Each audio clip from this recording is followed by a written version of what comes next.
Son las 7 de la mañana con 18 minutos. Nuestro siguiente invitado es Santiago Izurieta, gerente general de Ecoambiente, para hablarnos acerca del tercer Congreso de Minería y Ambiente.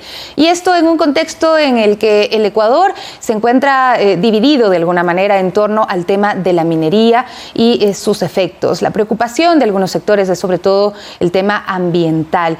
Pero hay otros aspectos que hay que valorar también. Bienvenido, muchísimas gracias por acompañarnos en esta mañana. Buenos días, Sofía. Muchas gracias por la invitación.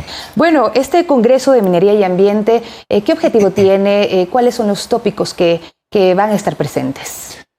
Bueno, nuestra empresa Ecoambiente Consulting Group ha venido desarrollando este evento, que es un Congreso de Minería y Ambiente, cada 2 años, acompañando precisamente las diferentes etapas o las diferentes fases de la actividad minera. Hoy por hoy nos encontramos ante un reto importante como país, como actividad minera y como conservación ambiental, que es la fase ya de explotación a gran escala de la minería, ¿no? Es decir, ya la fase final prácticamente, para lo que se han invertido tantos recursos, tanto dinero, para lograr llegar a esta etapa que ya es la de explotación. Y lógicamente la que mayor temor podría causar en la actividad, dado que ya se han pasado todas las fases de estudios y demás, y empieza hoy sí la verdadera etapa de aprovechamiento de este recurso natural que lógicamente es sumamente importante para el país.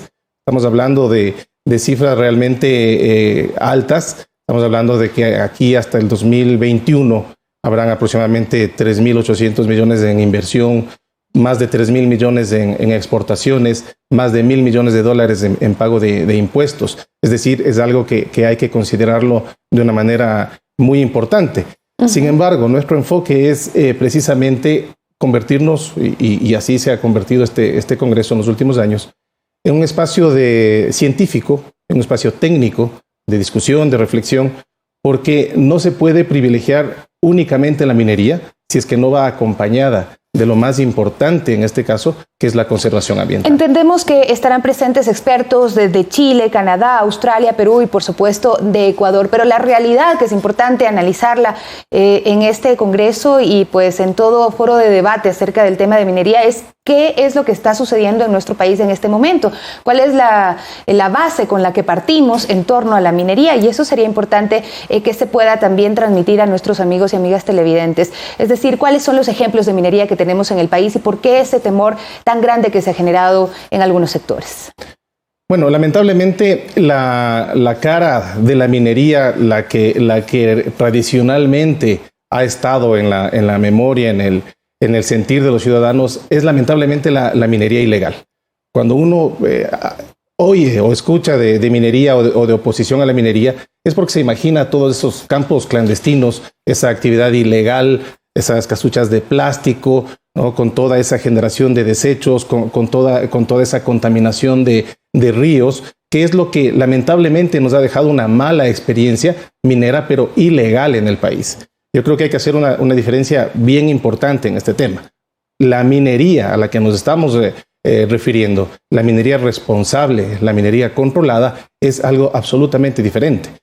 Fíjese usted, no es comparable siquiera la minería ilegal que utiliza lógicamente la clandestinidad, que utiliza a manera ya precaria de explotación los trabajadores del recurso humano, que no tiene ningún tipo de seguridad, ningún tipo de control, versus la minería legal. La minería legal, para empezar, tiene un plan de manejo ambiental, de lo que estamos hablando. Para nosotros lo más importante, no podemos concebir un proyecto minero sin el eje fundamental de un adecuado control ambiental.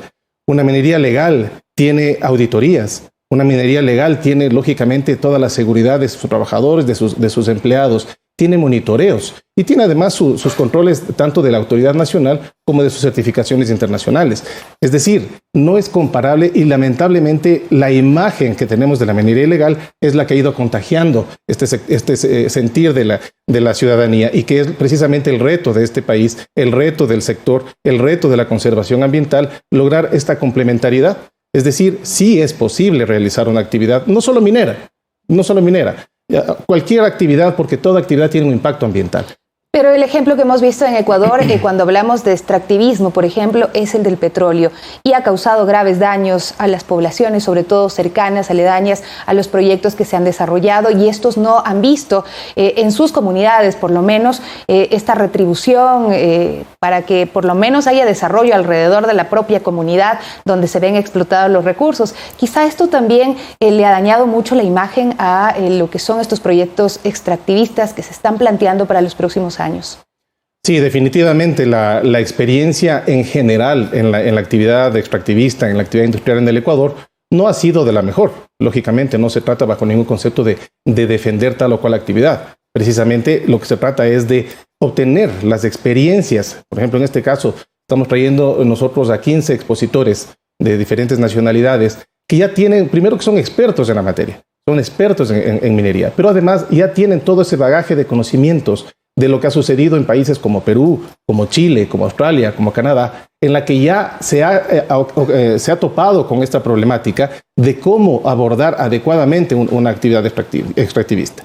Es verdad, en el Ecuador la actividad hidrocarburífera, pero ubiquémonos también un poquito en el tiempo. La actividad del boom petrolero del Ecuador fue en la década de los 70 más o menos, donde no teníamos todavía ni la tecnología, ni el ordenamiento jurídico, ni la normativa para el control y para la sanción, que hoy sí ya la tenemos. No digo que esto sea suficiente. Sin embargo, la normativa de carácter ambiental que nos rige a partir de la Constitución del año 2008, yo diría que es una de las más avanzadas en el mundo y de hecho ha sido tomada de ejemplo en muchas legislaciones para el tema de conservación ambiental, exagerada para ciertos sectores, exagerado para algunos, por el tema fuerte de conservación que implica, pero yo creo que es necesario en un país como el nuestro, porque es verdad, somos un país que tiene muchísimos recursos para extraerlos, tenemos petróleo, tenemos minería, pero no nos podemos olvidar que también somos un país megadiverso.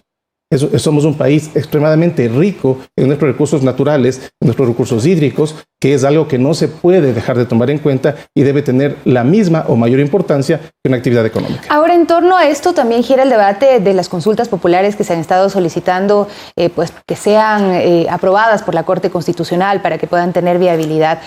¿Cómo ven esta necesidad que manifiestan algunos actores políticos y ambientalistas de que el pueblo se pronuncie sobre si extraer o no los recursos mineros del país? Bueno, por supuesto que tiene que ser bien visto como un derecho ciudadano garantizado por la Constitución.